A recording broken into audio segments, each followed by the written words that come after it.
সাদাকাতুল ফিতর বিষয় আজকের এই মজলিস হয়েছে। যে পণ্যগুলো হাদিস শরীফে বলা হয়েছে নিসফ সা আদায় করার জন্য, কোনো পণ্যের ব্যাপারে বলা হয়েছে এক সা আদায় করার জন্য, সেটা আমাদের টাকার মূল্যে কত হয় ওটা ইসলামিক ফাউন্ডেশন সাধারণত বলে থাকেন। আজকে ওই বিষয় মজলিস হলো, তো সেই তালিকাটা এখন আমাদের ডক্টর হারুনুর রশিদ পড়ে শুনিয়ে দেবেন আপনাদেরকে ইনশাআল্লাহ। ওটার মধ্যে যে নোটটা দেওয়া আছে শেষে, ওই নোটটা হলো সবচেয়ে গুরুত্বপূর্ণ, যেটা ভালোভাবে জানা দরকার এবং প্রচার করা দরকার। 1447 হিজরি 2026 খ্রিস্টাব্দ সালের সাদাকাতুল ফিতর হার নির্ধারণ সংক্রান্ত সভার সিদ্ধান্ত।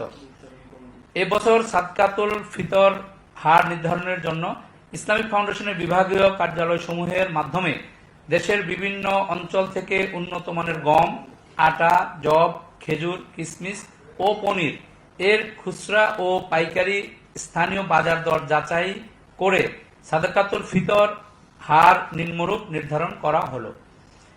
গম বা আটা দ্বারা সাদাকাতুল ফিতর আদায় করলে তা হবে অর্ধ সা বা 1 কেজি 650 গ্রাম। প্রতি কেজি 65 টাকা দরে সাদাকাতুল ফিতর হবে 110 টাকা। জব দ্বারা সাদাকাতুল ফিতর আদায় করলে তা হবে 1 সা বা 3 কেজি 300 গ্রাম। প্রতি কেজি 180 টাকা দরে সাদাকাতুল ফিতর হবে 595 টাকা। খেজুর দ্বারা সাদাকাতুল ফিতর আদায় করা হলে তা হবে 1 সা বা 3 কেজি 300 গ্রাম।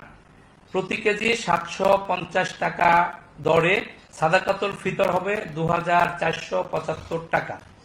কিশমিশ দ্বারা সাদাকাতুল ফিতর আদায় করলে তা হবে 1 সা বা 3 কেজি 300 গ্রাম।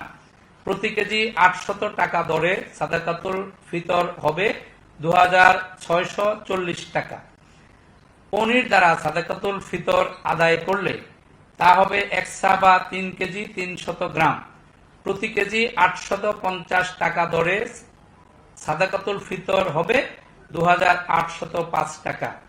উল্লেখ্য, যে কথাটি আমাদের সভাপতি মহোদয় বলেছেন গুরুত্ব সহকারে, দেশের বিভিন্ন অঞ্চলে উপরোক্ত পণ্যসমূহের স্থানীয় বাজার মূল্যের তারতম্য রয়েছে। তদ অনুযায়ী স্থানীয় মূল্য হিসাব করে তা পরিশোধ করলেও সাদাকাতুল ফিতর আদায় হবে। মুফতি মোহাম্মদ আব্দুল মালেক, খতিব, বাইতুল মোকাররম জাতীয় মসজিদ ও সভাপতি, জাতীয় সাদাকাতুল ফিতর নির্ধারণ কমিটি।